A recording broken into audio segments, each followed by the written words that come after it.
It's really good to have you on, Andy. Andrew Weiss is an old friend of mine. He's a very distinguished economist, emeritus professor of economics at Boston University, and a fellow of the Econometric Society, amongst other distinctions. Now running a hedge fund in Boston, Weiss Asset Management, and notwithstanding the fact that he's making a ton of money, still interested in the public good. So I'm really glad to have you on the show, Andrew, to talk about. This is something that you and I have been kicking around in our private conversations, and we thought it worth talking in public about the extent to which the intentions of political actors when they propose policies to help the poor may well be quite good and honorable, but the consequences of some of the policies that they end up getting behind may really be deleterious to the poor. Now, that's not a new observation, especially coming from conservative quarters. Paul Ryan talking about how the Democratic Party has turned the safety net into a hammock, complaining about the ill effects of this or that transfer program, or unemployment benefits being extended, or welfare benefits or food stamps or whatever. It's not new for conservatives to say that programs that are aimed at helping the poor might be hurtful. But you're not a conservative. At least you're not a conservative Republican. No. You're a Democrat the last time I checked, and you're still worried about this stuff. Why don't you, help us understand what you think is going on? Well, that's true, Glenn. I mean, in fact, I've never actually voted for a Republican for president. I cannot say the same thing, Andy. You know my history. Yeah. So, my background, I really care about helping the poor, but I think we should worry about the consequences. I think, just as you said, intentions might be very self-satisfying and gratifying to have good intentions and to support people with good intentions, but you really need to look at the consequences of actions that, in a modern, complex society, well-intended policies could have very deleterious effects on society as a whole, but even on the people that the policies were intended to help. So good intentions are really not enough. So maybe they don't even matter at all. That what matters is what the effects are, and you have to take a hard look at what the effects of these policies are likely to be, especially the long-run effects. Okay. And good intentions are not enough. And yet, and we, of course, want to get down to cases and talk about specific policies, Sure. And we'll get there. Good intentions are not enough, except that it seems to me that much of what the political argument is about is premised on politicians in one way or another signaling to the electorate precisely what their intentions are. I mean, so if Mitt Romney gives a speech during the presidential campaign in which he talks about the 47% who are takers and this and that, the implication of that is not that so much he will therefore promote bad policy as it is that he doesn't care about the poor. And if the President of the United States stands up and says, that's Barack Obama, let's give America a raise, the point is not so much that you really can simply by word of mouth declare higher wages for people, as that I'm on the side of the working man and the middle class and against the plutocrats and the wealthy. So good intentions may not be enough in terms of delivering policy, but good intentions seem to be a lot, or signaling good intentions seems to be a lot of what the political conversation is about. I think you're absolutely right. And it sort of has to do with just the complexity of a modern economy and the issues in general. It's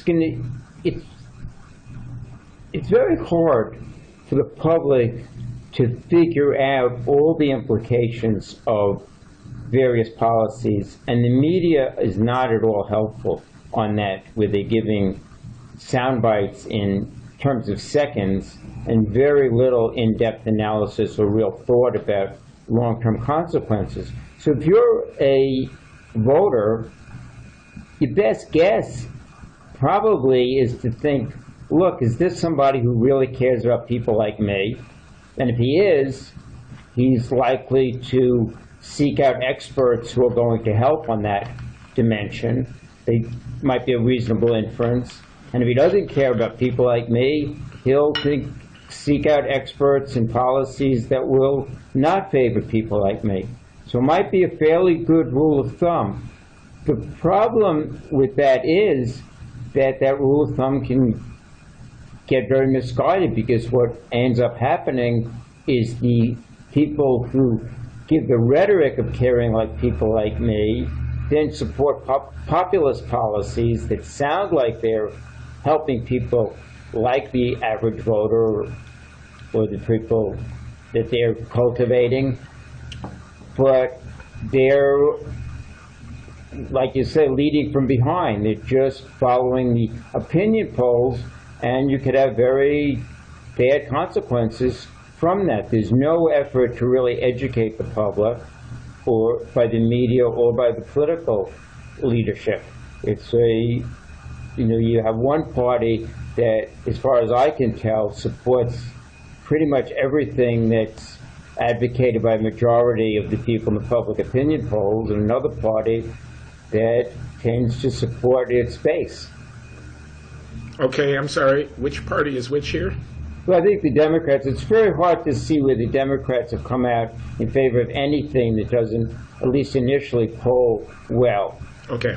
And I think the Republicans look at support things that support their core base, that perhaps poll well in their core constituencies.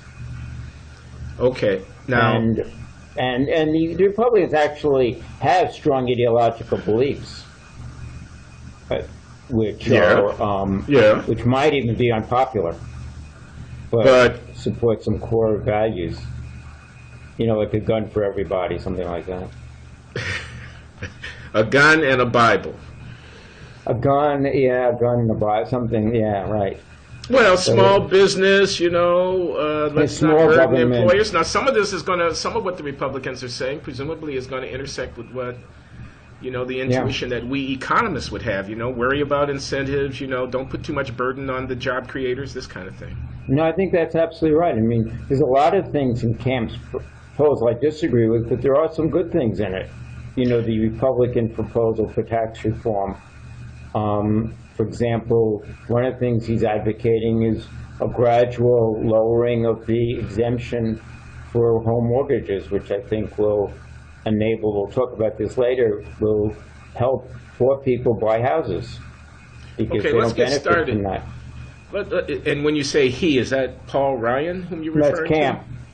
Oh, Representative Camp at House Ways and Means. I see. Who has a tax reform proposal on the table? Yeah. I actually wasn't aware of that. We can come to that.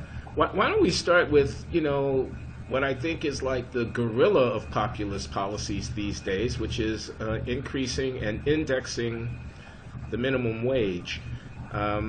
I had a debate here at the Glenn Show at the Blogging Heads with Timothy Noah, the journalist who's the author of The Great Divergence, a very good book about inequality in today's America.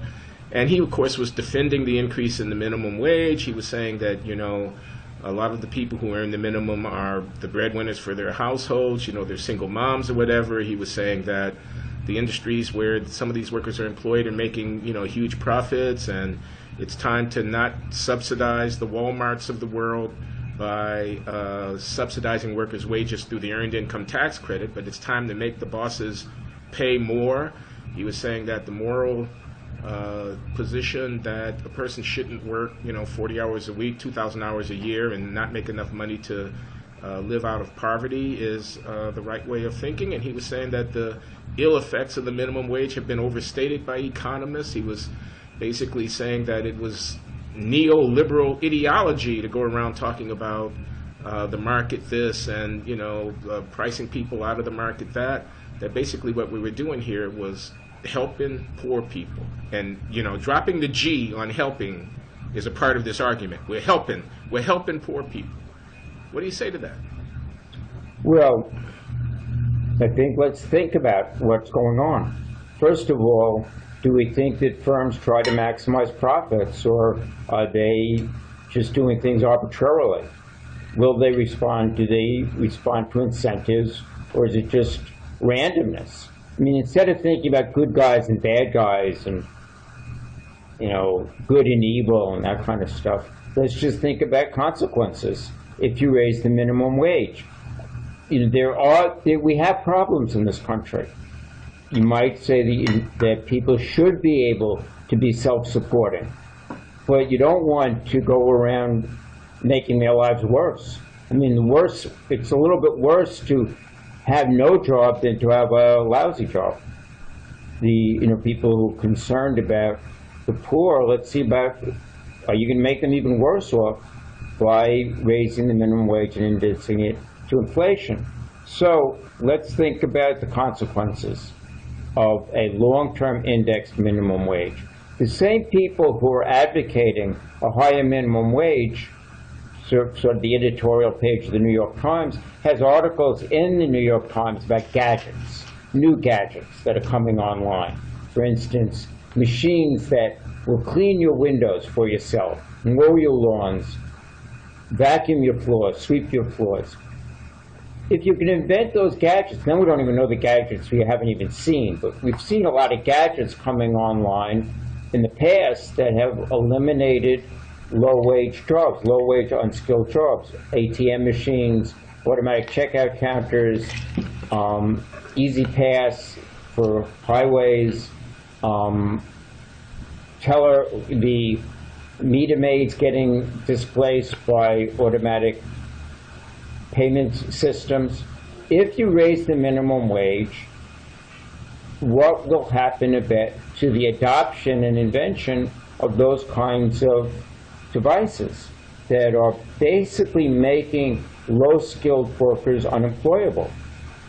Is that going to increase, decrease? Are we going to see more outsourcing of sort of call answering venues?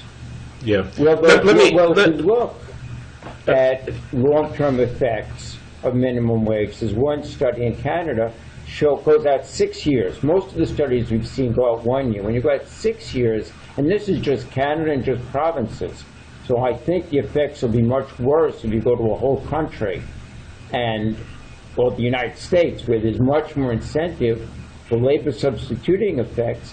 This could be very, very harmful. And I just want to interject something here, Andy. Excuse me for interrupting. But it seems to me that you're no problem at all. But it seems to me there are a couple of implications that I just want to underscore here. One of them is this point that you've already made, that the long run is where you want to focus your attention. What will be the long run and permanent effects, which will be difficult to infer from most of the studies that are going to be at hand. Because a lot of the pushback that you and I will get coming on blogging heads and saying that raising the minimum wage is not necessarily the answer, will be from people pointing to studies. They'll say, yeah, but it's been studied, and the employment effects are de minimis. That's right. To which your response is going to be, well, the right studies haven't been done and maybe couldn't be done because the right studies would need to incorporate the kinds of reactions that you were just describing, which take years to play out. Absolutely. The typical study right now is looking at what happens over a very short time period, maybe a year or two, when one state raises its minimum wage relative to other states. It doesn't take in, and it looks at employment effects. It doesn't take into, first of all, you're not going to get new inventions being introduced if Missouri raised its minimum wage relative to Kansas. That's not going to inspire new innovations. And to the extent that new innovations are introduced, it's a long-run effect. The other thing that hasn't been studied at all is in the long run, the employment will be different types of people. You're going to induce new entries. When they say employment only falls by 500,000 people, they're not saying how many of the currently employed people will be thrown out of work, because at higher wages you will induce some entry of new people. and the firms might prefer those new people. You might get more entry of high school students and college students to do jobs at fast food stores. The other thing they're not showing at all. I'm sorry, Andy. Again, and I just want to make sure the audience appreciates the insight that you've just provided here, which is that a study that gives a number about how the number of jobs will be changed by the minimum wage doesn't say anything about the composition of the workforce. That's right. And that it's very logical, okay? I make it $10 an hour instead of $7 an hour. Now the number of people looking for jobs include people who wouldn't have bothered looking at 7 but will look at 10.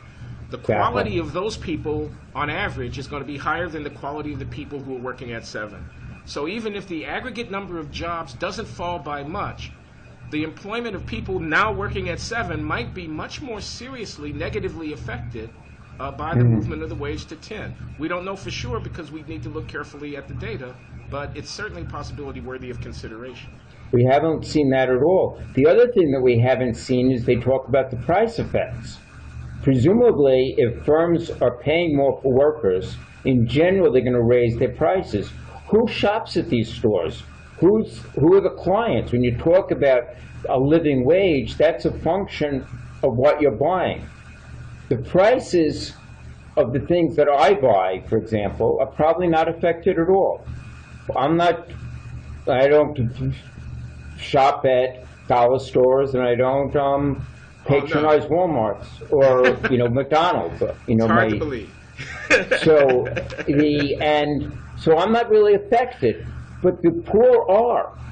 So not only is it going to be harder for them to get jobs, but the things they buy will become more expensive. And that's not taken into account. They look at aggregate price effects, but not the differential prices of the goods and services that poorer people are buying. And it might actually be the case that the shoppers at Walmarts are not particularly, or at dollar stores, places where the wages might go up the most, might not have much higher incomes than the workers. Might be we don't know. I hear you. That's my conjecture is that that's a pretty serious problem. The notion that these greedy capitalists, and we're going to take money away, who are just exploiting their workers, I think is not where the problem arises. If you really believe that, then tax the greedy capitalists. You could raise tax rates. You could, on high incomes, you could tax all capital gains. There's lots of things you can do to redistribute income without doing it in a secretive way.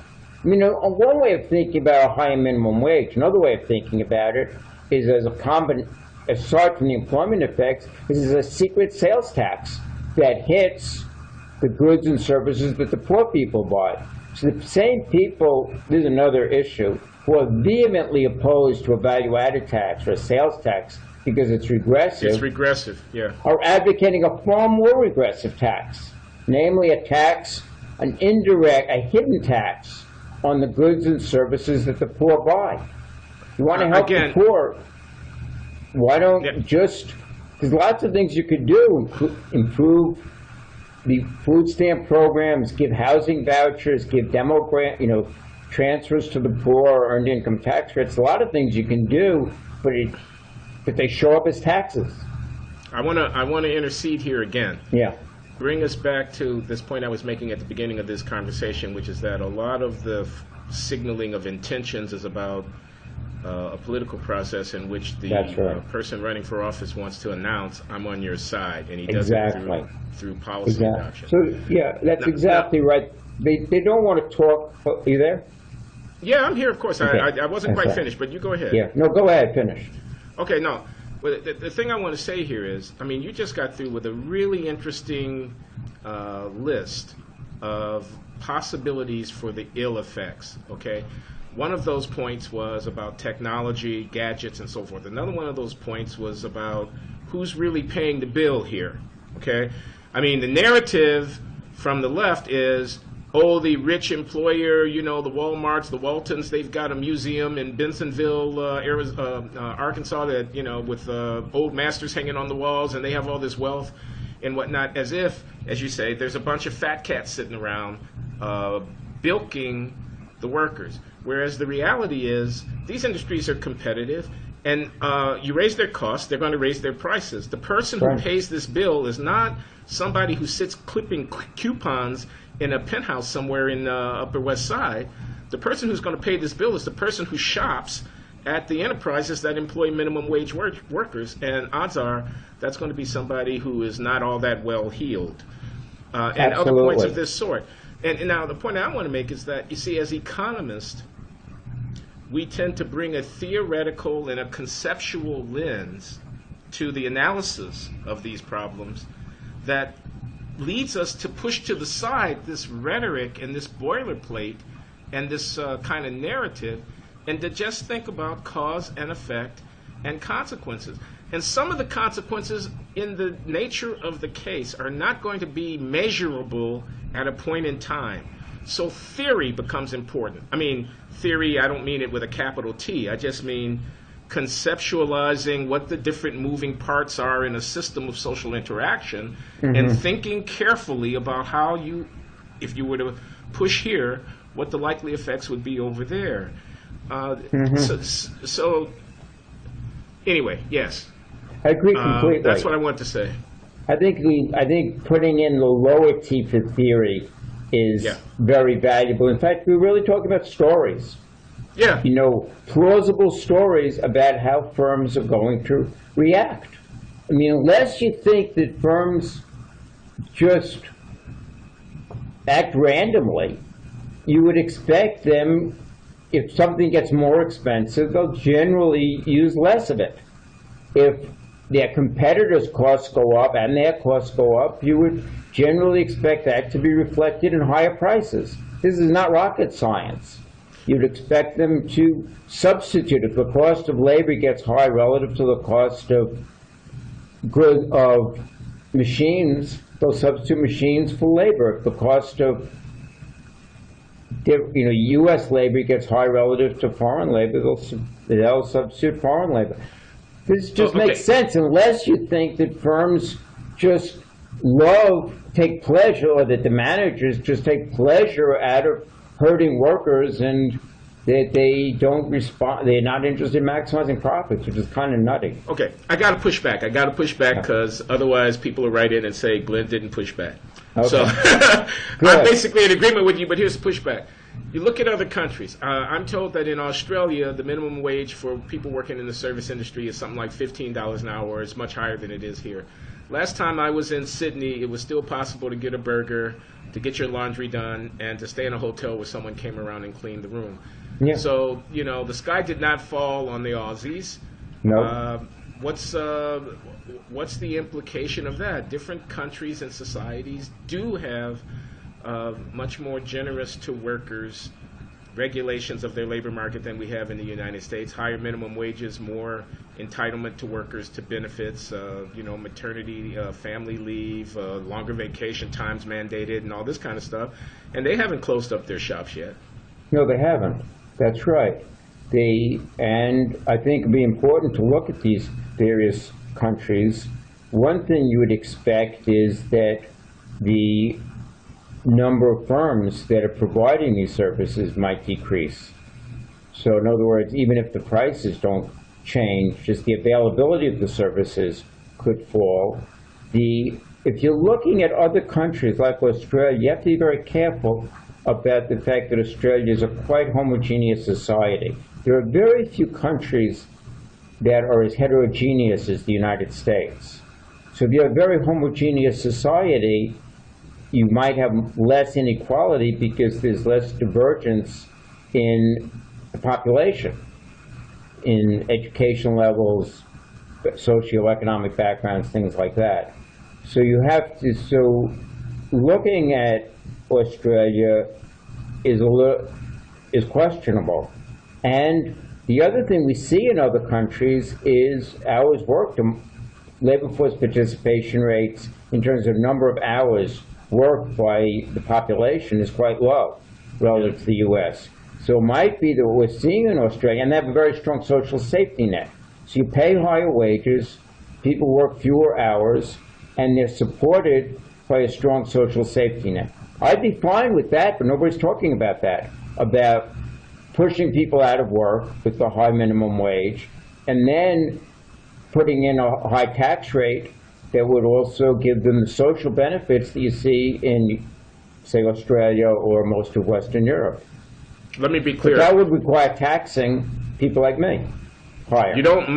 Let me make sure I understand this. You're saying if people, notwithstanding the possibly harmful effects of a minimum wage hike and indexing, still wanted to do it, you'd be okay with that if that simultaneously they were to recognize that it's going to have ill effects for low-wage people, and then put in place other kinds of policies that would cushion the people against those ill effects. I'd certainly feel a lot better about it if the people who want to feel good by pushing poor people out of work will pay the bill by taxing themselves and people like me by paying for it, so we have a stronger social safety net. Now, it's a little tricky over the long run whether or not it's okay to have people who are forced into permanent unemployment and then you sort of give them, subsidize their lives with benefits that has some adverse consequences, but better than just pushing them out of work and doing nothing to help them,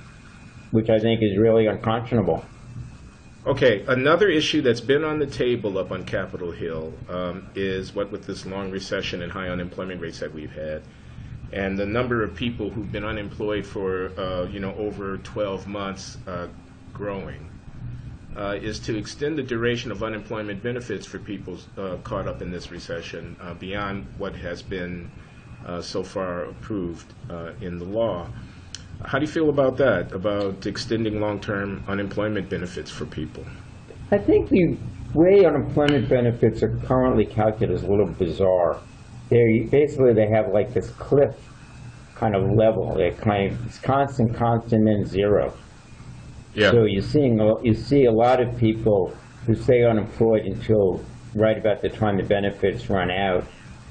It seems like to me the most sensible program is not necessarily where the cliff is, but not having a cliff. Having unemployment benefits that perhaps gradually decline with the length of unemployment instead of going to zero abruptly, that they go to zero quite slowly. Over each week they decline more, so there's more incentive for people to look for jobs, not to have their skills deteriorate over time.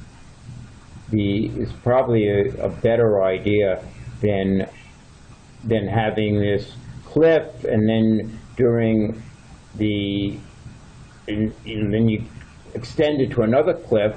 If someone is unemployed for 2 years because the unemployment benefits is inducing them to, gives them more of an incentive not to work. There's costs of working, by the way, commuting costs and clothing and stuff like that. So they might have financial incentives. However, then they get skill deterioration. It has bad productivity effects. They might, bad effects on their families.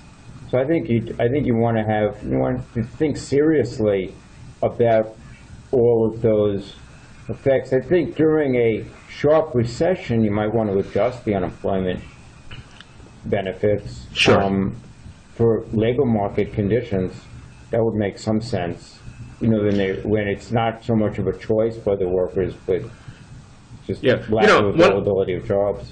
One of the interesting things about a phase-out of unemployment benefits as opposed to an abrupt withdrawal is that you could make the period over which any benefit would be paid longer. Of course. Okay? And have the same financial obligation. I'm going to pay benefits now for 4 years, not 2 years. Let's say I just make the numbers up. But after 18 months, they're going to start diminishing until by the time we get to 48 months, they will be down to zero. Yeah. And the incentives of that will be that a person at 18 months needs to start thinking, oh my God, what am I going to do? Because a year from now, 2 years from now, my benefits are going to be so much lower. And so they have more of an incentive to look for work than they would if you had it at 2 years and then fell to zero. They wait right until the last minute. Besides, they would have the hope that a Congress might extend the 2-year period Right. Beyond that, as they have done on occasions in the past. Yeah. So whether this is a good or bad policy, I don't know. It would need to be studied. But I think the point we might want to underscore here is that the kind of thinking, the kind of analysis of the problem that takes incentives seriously leads us to potentially really fruitful kind of policy innovation. Whereas to rule out in advance the idea that incentives might matter, that the structure of unemployment benefits might induce people to stay out of work longer than otherwise would be healthy for them or for the economy, which gets criticized by a lot of people on the left. Oh, you bean-counting economists, you heartless economists, you think the poor are lazy. Well, what a deep mistake that is intellectually, because the best policies might only be found by being willing to consider some of the kind of things that we economists are given to talking about. In fact, what we're saying is the opposite. We're not saying that the poor are lazy. We're saying that we don't think the poor are stupid. We think that they're rational, that they're going to behave the same way the rest of us behave, rationally. That in some ways, there's a sort of the people who say that the poor are, that we're saying that the poor are lazy, in some sense the bigotry of low expectations, that the poor don't respond to wages, which is a little nutty. I would go further than you, by the way, on this 18 months. What I would probably advocate is having higher unemployment benefits than we currently have at the very beginning, and then have them decreasing continuously starting at, say, week 3, so that it also gives people time to adjust to perhaps worse labor market conditions. So they don't get up. There's like 2 cliffs now you have. You lose your job and you get a certain cut, fairly substantial, and then when they expire you get another big cut that goes to 0. You could have a smaller cut at the beginning and let it gradually phase out, which would also improve labor mobility and perhaps improve the allocation of resources. So when people leave a job, just like now they don't necessarily lose their health care benefits, they don't take such a big wage cut as they're looking for a better, more suitable job. So that might actually improve economic efficiency generally. I'm not interested in I'm interested in helping the poor. I understand that. Listen, let me ask you something, because you're in a somewhat unusual position. I mean, as an academic economist, you're also an employer, you know? You're a businessman. You have, how many people do you have on your payroll? 35. Okay, so you are an employer of 35 people. I mean, this is a guy not only who's got a PhD in economics and who writes those papers that get published in the journals. This is a guy who has to worry about meeting a payroll and worry about what his costs are going to be and how do you retain employees who are good and compensate them so that they have the right incentives, and has to think about what the implications for his business are of changes in regulations and rules that are being made in Washington. I'm just wondering how much of the perspective that you're bringing here is informed by the experience that you've had having to keep a business going and oversee the employment of dozens of people. Well, what we're talking about today, to a much lesser extent, I'd say where things have affected me, my thinking a lot, is on regulation. I can sort of understand now, be much more sympathetic to small businessmen who are anti-government, because you see, as a businessman, you see a lot of very strange regulations. For example? Well, where we had the previous office, we had it was a very old building. It was an 11-story building, but quite old. So the elevator could barely fit 2 people in it. Well, you know, it was very, very small. And we were on the 10th floor. There was no offices on the 1st floor. We wanted to renovate, and it wasn't a big deal, but to renovate we had to have a handicapped accessible bathroom. So the bathroom was about 5 times the size of the elevator.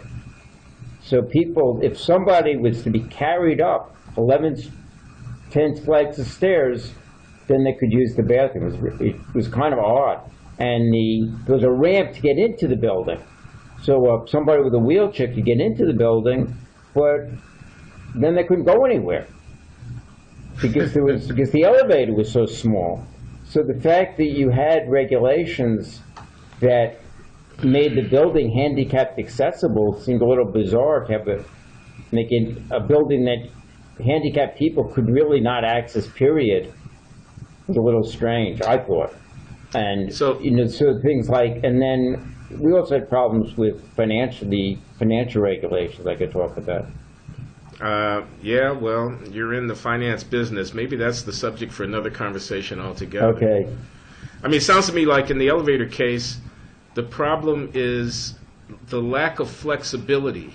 Yeah. So that someone can't assess of a particular situation, well, our interest is in the handicap, but in this particular case, imposing the regulation actually does very little for the handicapped, and it makes everybody else's costs much greater than they otherwise would be. It doesn't make sense. Let's exempt this case, and evidently that was not a possibility for you. Yeah, that wasn't a possibility. I mean, it was just like so rigid. You know, people who are checking boxes, if you renovate a bathroom, you have to make the renovation handicap accessible, even if you're in a situation where it's pretty much impossible for a handicapped person to get into the office. You could argue maybe I shouldn't have rented that space, I guess, or maybe they should have done something else. But given the conditions, we did. We made this big bathroom. We spent the money because we wanted to have another bathroom. So we had this very big, handicap accessible bathroom, which was just a waste. We basically burned money. Yeah. No handicapped person ever actually came to my office, because now we're in a different building where you can come. It makes a little more sense. Where it is handicapped accessible.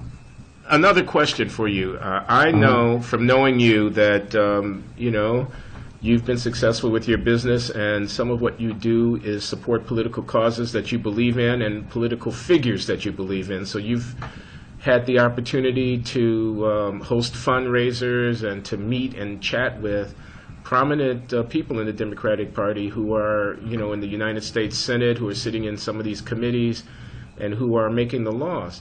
And without naming names, if you don't want to name names, I just want to try to get your sense of how open how smart are these people who are running our government and making our laws, and how open-minded are they to hearing within the Democratic Party from someone with a perspective like the one that you've been describing here, and what prospects do you think there are for being able to, really change, at least for the Democratic Party, to change the way it thinks about these issues and acts on these issues? It's a little tricky. First of all, because I'm contributing to them, and I don't ask for any favors for myself. They kind of stroke me a lot, so it's hard to know how much they're stroking me. I would say that the two senators from Virginia, Senator Tim Kaine in particular, and Mark Warner, are quite smart and very open-minded to thinking about these issues. The problem, to some extent, is that we don't give a lot of money for senatorial staff. So the staff people they don't have the staff resources, and they have to make decisions about so many different things. Like Kaine, who I think very highly of Tim Kaine, he's on foreign relations and armed services committees. So he has to make a lot of decisions about thinking about confirming ambassadors, consulting on foreign policy, looking at, do we downsize the army? So you have to be an expert on a lot of different things. I think Tim Kaine gets it. The problem is that even when I was talking to Barney Frank, who was very smart and got it, the populist sentiment constraint can be very constraining.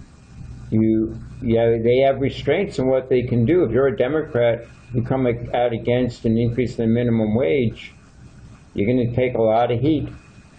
It's going to be very tough. And then there are some senators who I think just are harder to explain things to. It's just more difficult. They don't have the background. They don't think in terms of incentives and consequences. They think in terms of intention, as we talked about before at your house. For millennia, intentions were probably a good enough guide for behavior. If you had a feudal society, you wanted to be, and you were a serf, you wanted your feudal lord to care about you. And you didn't care about general equilibrium, price effects and general equilibrium effects and technological change and all that stuff. If he cared about you, it mattered. If you were a bonded laborer in India, you wanted your landlord to care about you, so he would take care of you during the droughts and things. Sure. Intentions were very, very important. Now we have to make the transition to a world in which intentions are subordinated to, I think, to consequences. Within your family, I think intentions are still very important. You want to, the intention to be a good parent is extremely important. To be a good friend, it's extremely important, even if you screw up. You know, you're always going to screw up, but it matters if your kids know that you care about them. But it's not good enough for the guy who's out of work if his politician cared about him but threw him out of work. All right. Well, you know, I think we've got a good conversation here, and I think it should continue. We did not talk about healthcare mandates and what that implies for the poor as well as for small business. And there's a lot of other policy, tax policy questions and whatnot that I know you're concerned about. And there's the whole issue of financial regulation and whether or not too big to fail has finally been tamed, the problem of banks being too big to fail, and what should we do about that. And I'd like to be able to come back to you in the weeks and months ahead here at the Glenn Show and get the benefit of your insight on some of those questions as well, Andy. Well, that would be great, Glenn. It's always a pleasure to talk to you. It's always informative, and I really appreciate the way you're able to say what I mean a lot better than I can say it. All right, then. I guess that means we make a good team, Andy. Let's do it again soon, okay? That'd Thanks a lot terrific. for coming on the I look show. forward to it. Really good. Bye-bye. Bye.